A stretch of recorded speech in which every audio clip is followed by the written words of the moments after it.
Hey there, so people ask, what can I sell to start my own business? We are all in this unfortunate pandemic and unemployment is consistently growing. Businesses are shutting down and a lot of us are very scared on what's gonna happen next and when is this going to end.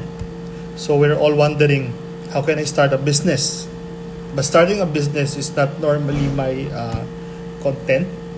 My content is all about how to transform your existing business digitally. But in this video, I'm gonna be breaking down my take on how to start your business and what products can you consider selling and start your entrepreneur journey.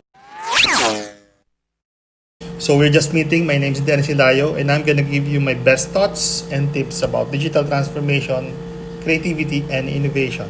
So if you haven't already, kindly consider subscribing and smash the like button, smash it, and check out the links in the below description for more information about this topic. So let's dive right into the video. What I normally suggest when you don't know how to start a business or what product would you want to sell is to list down 25 items or hobbies or industry that you like to be in or you're interested in doing or probably you're a little bit passionate about. So try to list it down. You can find a lot of options in Google. Just type in list of hobbies or list of industries. Then you can find a lot of options out of that. After listing down 25 items or products or service, then try to sleep on it because you don't want to decide about this long-term commitment impulsively.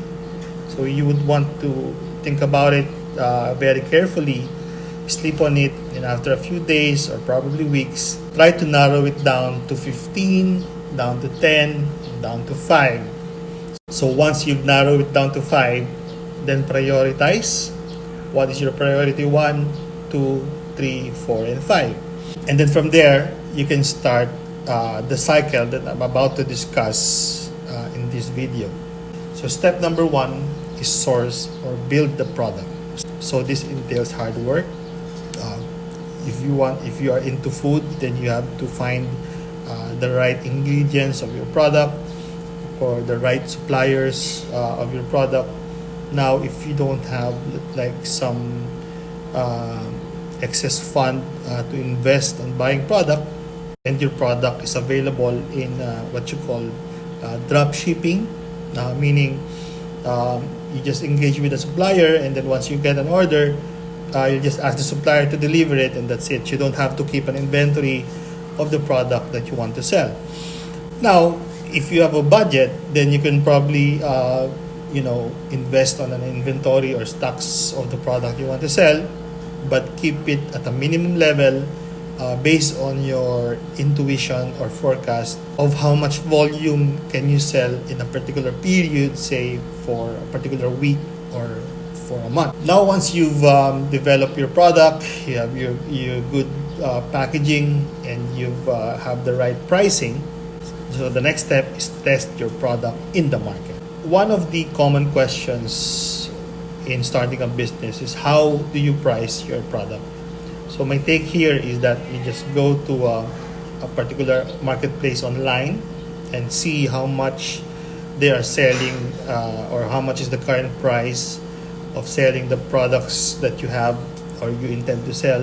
And then I think that will be your baseline in pricing your product.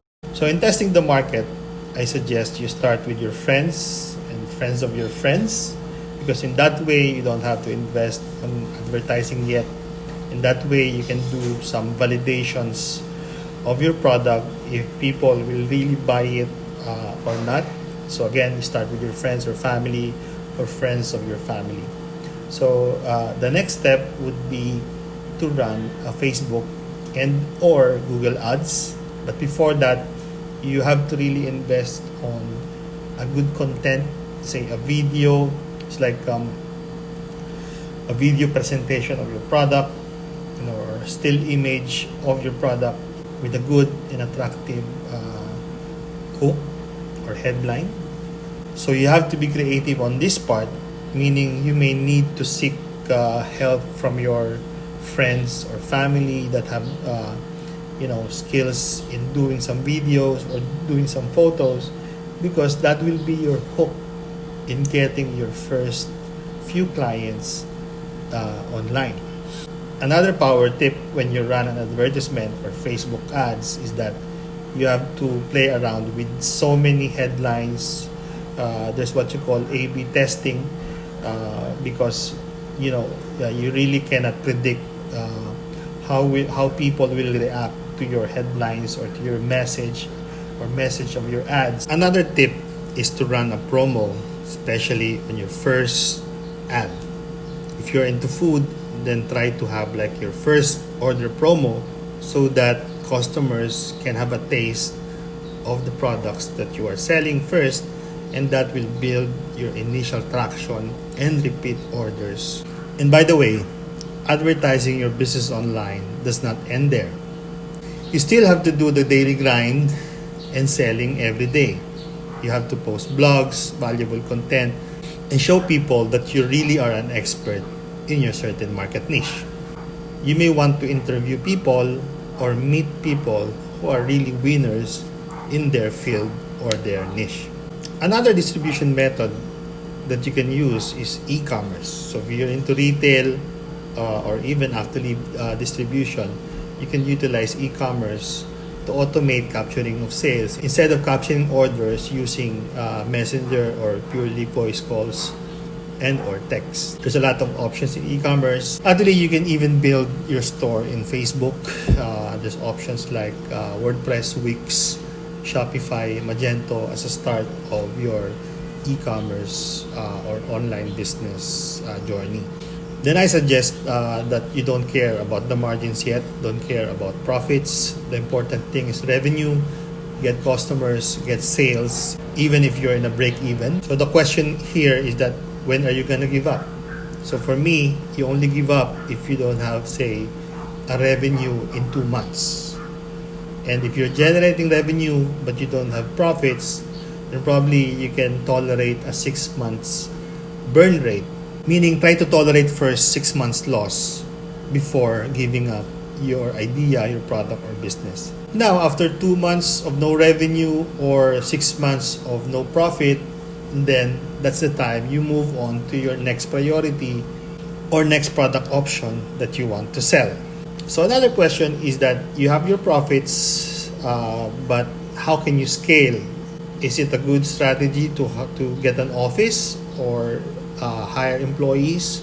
So my answer to that is that you only get an office or hire people if you can afford it. Probably 3 to 6 months cash flow will be enough to get an office. Well, 6 months I think is the right number for that, or hire people. So in the meantime, if you don't have people yet or employees, then you really have to do the groundwork and the legwork and everything of your business. Now, once you have established a certain stability of your business in a span of, say, 2 years, then you can try tweaking it more by employing business process automation so that you can eliminate some more profit leaks and generate more income before considering branching out or adding additional products. So question, what are the 5 top priorities or options that you like to sell in your first online business? Kindly put your feedback in the comment section below. So as a last power tip, you have to know the details on how to do your e-commerce or how to run a Facebook or Google ads. You can do it by Googling it or searching it on YouTube, and then there's a lot of options there and step-by-step instructions on how to launch your e-commerce site or how to run your Facebook ads or Google ads online. But if you have a budget and you're a little bit challenged in these technologies, then that's the time you might consider consulting a friend or a family member who can do it for you.